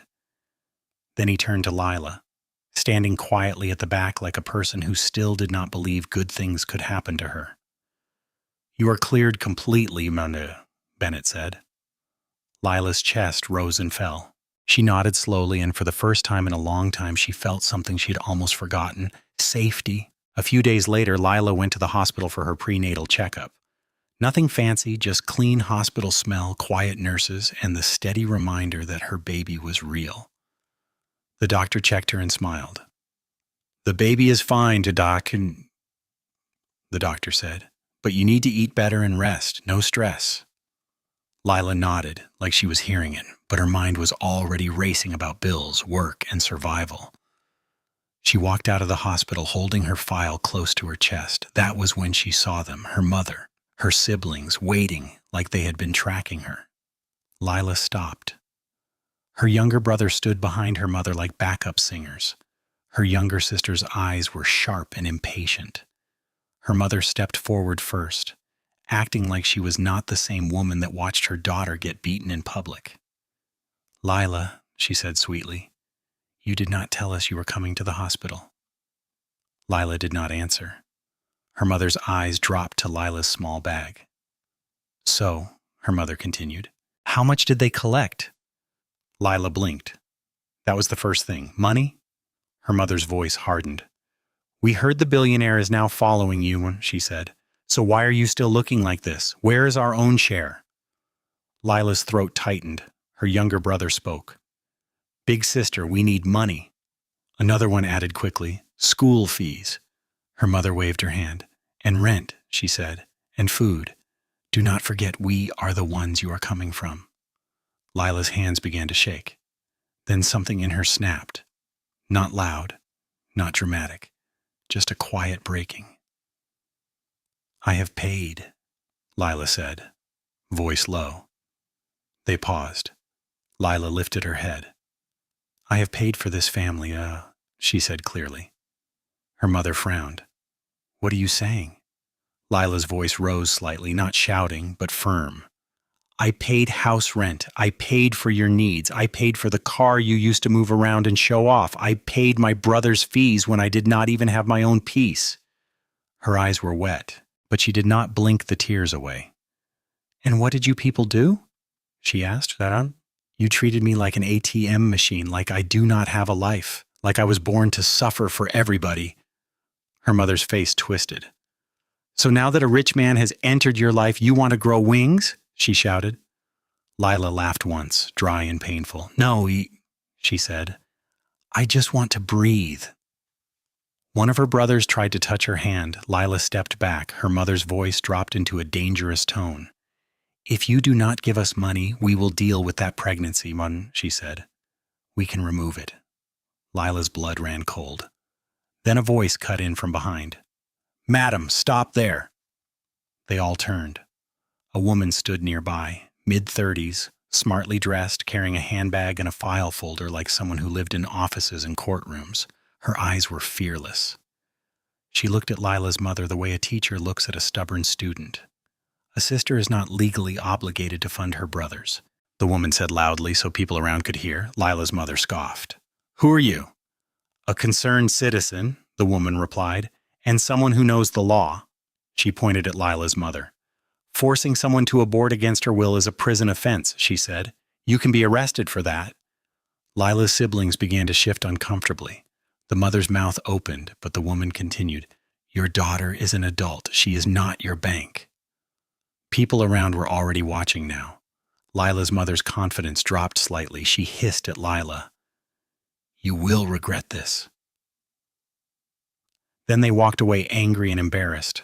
Lila stood there shaking. The brave woman turned to her gently. "Are you okay?" she asked, eased. Lila nodded, eyes shining. "Thank you," Lila whispered. The woman squeezed her arm lightly and walked away. Lila stood there for a moment, thinking of calling Bennett. Then she stopped herself. No, she could not. Not again. She did not want to be seen as a burden. Later that week, Lila stepped into the boutique and saw someone she did not expect. That same poor-looking village woman.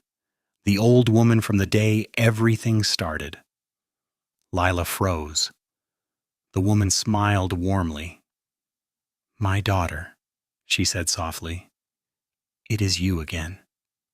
Lila smiled back, surprised. "Good afternoon, ma'am." The woman looked around and lowered her voice, like she was about to share a secret. "I have a charity banquet coming up," she said, "and I need a dress, something elegant, something that will make people respect the cause."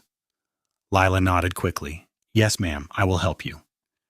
As Lila began showing her dress options, the manager walked over suddenly with a tense face. He did not greet.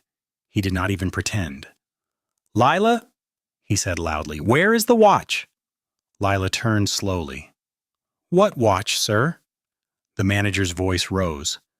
"The high-end watch in the glass display," he said. "It was here. Now it is not. And you were the last person near that counter."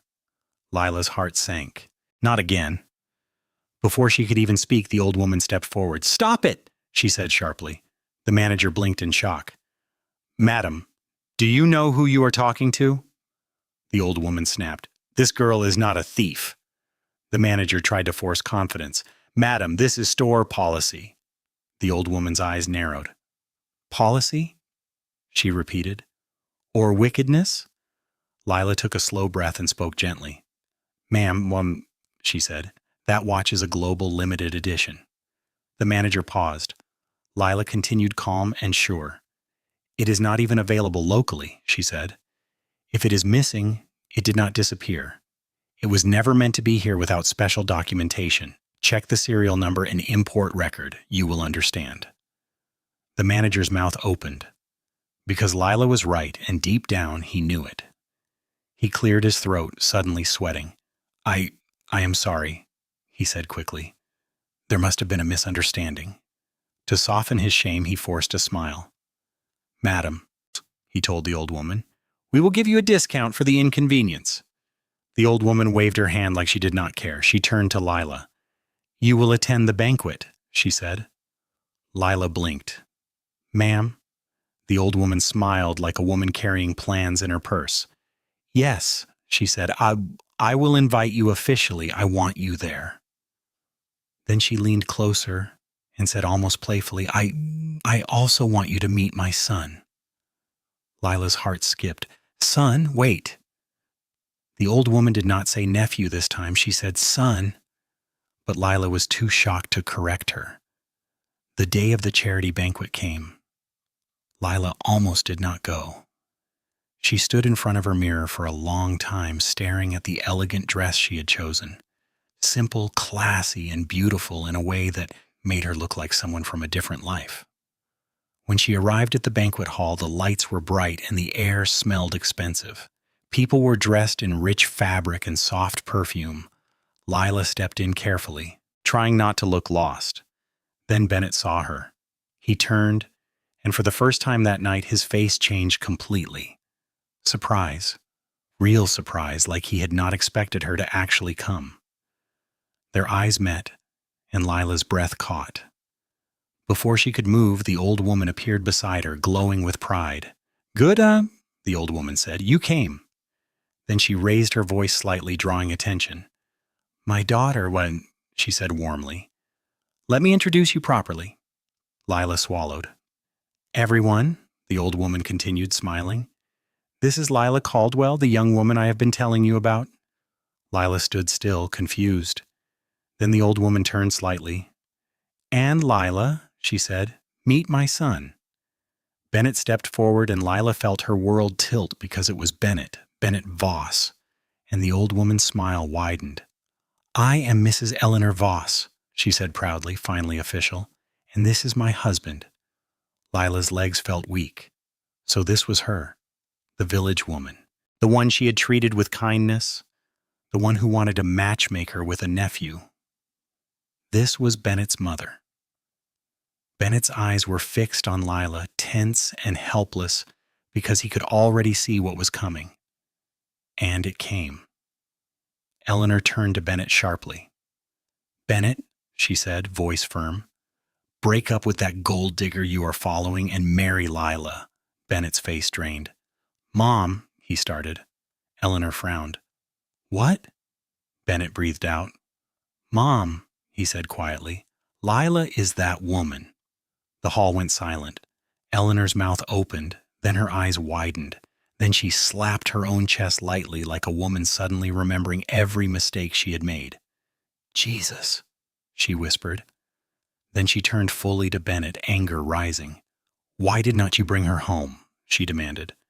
Bennett did not answer fast enough. Eleanor's voice rose higher. "She is pregnant and you let her work?" she snapped. "You let people insult her." Bennett's sisters, Isla, Quinn, and Tatum, were already approaching, faces serious. And Bennett, seeing no escape, did the next thing. He took Lila's hand gently. Then he faced the crowd. "This is also the woman Bennett announced, voice steady.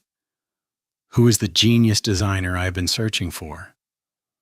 Murmurs erupted like rain. Bennett continued. I will sponsor her dream fully, he said. Not partially, fully. Lila's eyes filled with tears.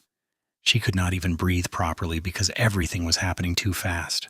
And for the first time in her life, good news was coming without pain following it immediately. A few days later, Lila received an invitation. The Voss Mansion. Her hands shook when she read it. When she arrived, it felt like entering a world that did not belong to her. Eleanor and her husband welcomed her warmly, not like a stranger, like family. Eleanor held Lila's hands and spoke softly. My daughter, she said, take this card, not because you are helpless, but because every woman deserves security and self-worth, a kind woman who deserves all the best things in the world. Lila tried to refuse. Eleanor shook her head. Keep it, she insisted, for the baby too. Then Bennett's sisters brought news that made Lila freeze again. Lila, Isla said with a smile, we heard you want to open your own fashion boutique. Lila swallowed. I have always dreamed of it. Quinn grinned. Then dream bigger. Tatum clapped her hands once. We will handle registration, she said. Branding, Isla added. Scouting and promotions, Quinn said, and an influencer push. Tatum finished, eyes shining. They all smiled like proud sisters. We are your angel investors, Quinn declared. Lila stared at them. Then her face crumpled, tears spilled. Not from pain this time, from a strange, overwhelming joy. Because for the first time in her life, she felt it. Family love. The kind that did not demand anything in return. Eleanor pulled her into a hug. Cry, she whispered. You are safe here. And she cried like a woman who had carried too much for too long. Lila's boutique opened like something people only saw in movies. From early morning, cars kept arriving. Not just random customers, VIPs, society women, business people, and even a few faces that staff at the old boutique used to gossip about like they were untouchable. Outside, a crowd gathered too, fans, curious onlookers, people who simply wanted to see the girl everybody had been talking about. Isla, with her influencer energy, was moving like a general. She had posted the launch announcement everywhere. And it worked. Cameras, phones, smiles, people taking pictures like they were witnessing history. Quinn and Tatum were inside checking details, making sure every corner of the boutique looked perfect, making sure Lila never had to lift a finger too much. And in the middle of it all, Lila stood in a simple, elegant dress, her hand resting on her growing baby bump, eyes shining like someone still waiting for life to slap her again. But no slap came. Only love, only support, only warmth. Then Bennett arrived, not loud, not showy. He walked straight to Lila, took her hand gently, and looked at her like she was the only person in the room. You did it, he said. Lila's voice shook. We did it. He smiled softly. Yes, we did. Later that evening, after the ribbon had been cut and the cheers had settled, Bennett's sisters brought Lila into the inner lounge area of the boutique. They dimmed the lights. Tatum clapped her hands once and the staff brought out a cake. A real cake. Big, beautiful, and glowing with candles. Lila froze. Isla smiled. Today is not just your boutique opening, Quinn added. It is your rebirth birthday. Lila blinked fast. My what? Tatum stepped closer. The day you stopped surviving and started living. Then Bennett walked forward with a small box. He opened it and showed her a custom ring. Simple, elegant, but clearly made with intention, not just money. Lila covered her mouth. Bennett's voice was low. You have never been celebrated the way you deserve. Not once. So we are starting now. Lila's knees almost gave way. I have never had a birthday cake before, she whispered, embarrassed by the truth. Eleanor's eyes softened instantly. She pulled Lila into a hug like a mother who had waited too long to hold her child. My daughter, Eleanor said, from today, you are the princess of this family, and nobody will ever make you feel small again. They sang for her. They made her cut the cake. They took pictures. And Lila smiled so hard her cheeks ached because this kind of happiness used to feel illegal in her life. Then the door burst open and the air changed. Lila's mother stormed in with her siblings behind her, shouting like they had come to claim property. "Everybody look at her," her mother yelled. "This is the girl that abandoned her own family." People turned, phones lifted, whispers started. Lila stood still, cake knife still in her hand. Her mother pointed at her like Lila was a criminal. "Her brother is in ICU," she screamed, "and she is here doing party." Lila swallowed, her heart pounding. One of her brothers stepped forward. "If you have conscience, give us money." Her mother raised both hands dramatically. "We suffered for you. Now you are chopping rich man's money and forgetting us." The room was tense. Some guests looked uncomfortable. Some looked curious like they were ready for entertainment, but Lila did not bend, not today. She took one slow step forward. "Stop lying," Lila said, voice steady. Her mother's mouth opened. "What did you say?" Lila lifted her chin. "My brother is not sick," she said. "He is in ICU because of gambling debts." Gasps. Lila continued, eyes not leaving her mother. "He borrowed money from loan sharks. They beat him when he could not pay. That is why he is there. Not sickness, not tragedy. It is consequences." Her mother's face twisted in anger. Lila's sister hissed. "So you will not help your own blood." Lila's voice rose, not shouting, just firm. "I have helped you people all my life," she said, "and you still came to destroy me." Her mother stepped forward like she wanted to fight. Then she spat the real reason. "We want 10 million," she shouted. The entire room went quiet. 10 million. Just like that. Like Lila's life was still a bank account to them. Lila's chest rose and fell. Then Bennett stepped forward, and just his presence alone reduced the noise in the room. He looked at Lila's mother calmly. "How much did you spend raising Lila?" Bennett asked. Her mother blinked. "What kind of question is that?" And Bennett nodded slowly. "And answer it." She hesitated. Bennett did not blink. Then he said, "I will answer for you." He turned to Miles, his assistant. "Bring 50,000. Miles moved quickly. In seconds, the cash was placed in Bennett's hand.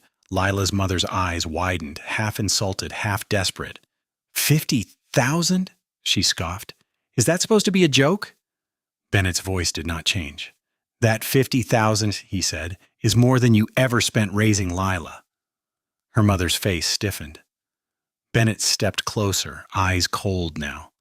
"From today," he said clearly so everyone could hear, "I have bought Lila's freedom." His words hit the room like thunder. "She has nothing to do with you anymore." Lila's mother stumbled back slightly. Bennett continued, voice firm. "If you ever return to harass her again, you will not like the outcome. Do you understand me?" They stood there, shocked, exposed, humiliated, and for once they had no power, no fear to use, no shame weapon that could work. They left, not proudly, not loudly. They left like people who had been stripped of their last control. And Lila stood there, shaking, but not broken. Eleanor came behind her and held her shoulders gently. "It is okay," she whispered. "They will not touch you again." After that night, life became softer. Not perfect, but softer. Bennett started spending time with Lila in small ways. Morning calls to check how she slept. Short visits just to see her smile. Quiet lunches where he made sure she ate slowly like she did not have to fight the world for food anymore. Sometimes they sat and talked for hours about her childhood, her dreams, her fears. And slowly Lila started to laugh again. The kind of laugh that comes from safety. One evening after a long day, Bennett walked her to her room. They stood at the door close enough to feel each other's breath. Bennett's hand brushed her cheek. Lila's eyes fluttered. Their faces moved closer, an almost kiss. Lila's heart raced. Then she pulled back. Not because she did not want him, but because fear still lived inside her, hiding like a stubborn wound. "Bennett," she whispered, voice trembling. I need to ask you something. He paused, watching her carefully. Ask. Lila swallowed. Do you love me, or are you just being responsible because of the baby? Bennett did not rush his answer. He took her hand and placed it on his chest. Both, he said. Lila blinked. Yes, he continued. I am responsible. I will not pretend I am not. That baby matters. Then his voice softened. But Lila, I also love you. I did not expect it, I did not plan it, but I love you. Lila's eyes filled, but she still held her ground. I need security, she said, not sweet words. Bennett nodded like he understood completely. What do you want? He asked. Lila breathed out. Let us do our marriage papers now. Bennett stared at her for a moment, then he nodded once. Okay, he said, we will do it. Lila's shoulders dropped like a weight had finally been lifted, but Bennett's eyes held something else, something hidden, a plan. The marriage papers were done quietly, no cameras, no crowd, just signatures, witnesses, and a woman finally feeling like she was not temporary in someone's life. Afterward, Bennett held her face gently. We will do the big wedding after the baby is born, he said. Lila frowned. Why after? Bennett smiled. Because I want it to be a surprise. Lila scoffed lightly through tears. You and your surprises. Bennett leaned close. You deserve them. But evil does not always rest. Brianna, fired, exposed, and burning with bitterness, could not accept that Lila had won. Not just the job, not just the truth, but love. One day during a small gathering, Brianna tried to force her way close. Angry, desperate hands moving like someone who had decided, if I cannot have peace, nobody will. But Bennett's security team had been watching. The moment she moved suspiciously, the scene locked down. People shouted, bodies shifted, and before Brianna could do anything, she was grabbed, held, pinned, her face twisted in madness. She does not deserve it, she screamed. She does not deserve him. Bennett stepped forward, eyes like stone. She deserves every good thing she is receiving, he said. Then he turned to the guards. Call the police. Brianna started crying instantly, switching into begging. But it was too late. She was arrested, and the entire circle heard what happened. Because some people only understand boundaries when consequences arrive. Bennett faced everyone present. Lila is my wife, he declared. The room went still. And from today, he continued, anyone who slanders her again is making an enemy of me. Nobody argued. Nobody tested it. They had seen enough. Weeks later, Bennett's sisters invited Lila for what they called a small family dinner. Lila suspected nothing. She entered the decorated hall and froze. Flowers and lights, soft music. A walkway lined with petals. Everyone she loved was there.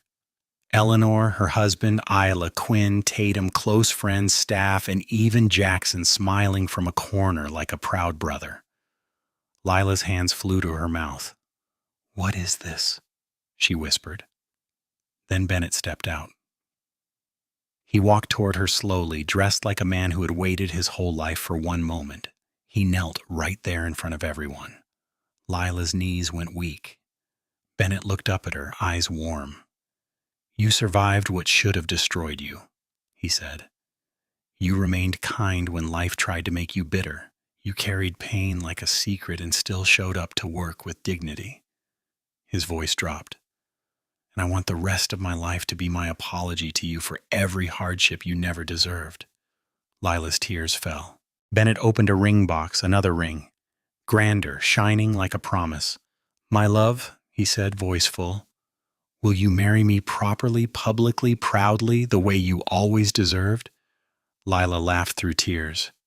But I am already your wife, she whispered. Bennett smiled. Then let me ask again so the world can hear. Lila nodded. Yes, she said, I will. The room erupted. Eleanor wiped tears and smiled at her husband. Both of them quietly amazed because what began as a simple test of character had led to something beautiful. The wedding was grand, not just in decoration, but in meaning. Lila walked in glowing, her pregnant tummy visible, her head held high, not like a girl begging for acceptance, like a woman who had finally found her home. Bennett stood waiting for her, eyes full. And when he held her hands, Lila realized something. After all the humiliation, the lies, the beatings, the fear, she was no longer afraid of love. Because this love did not treat her like a mistake. It treated her like a miracle. And as the celebration ended, the narrator's voice returned softly like a blessing. They were once like wild grass nobody cared about, growing desperately, never touched by sunlight. But fate can still be kind. As long as love and hope remain in the heart, the sun will always arrive as promised.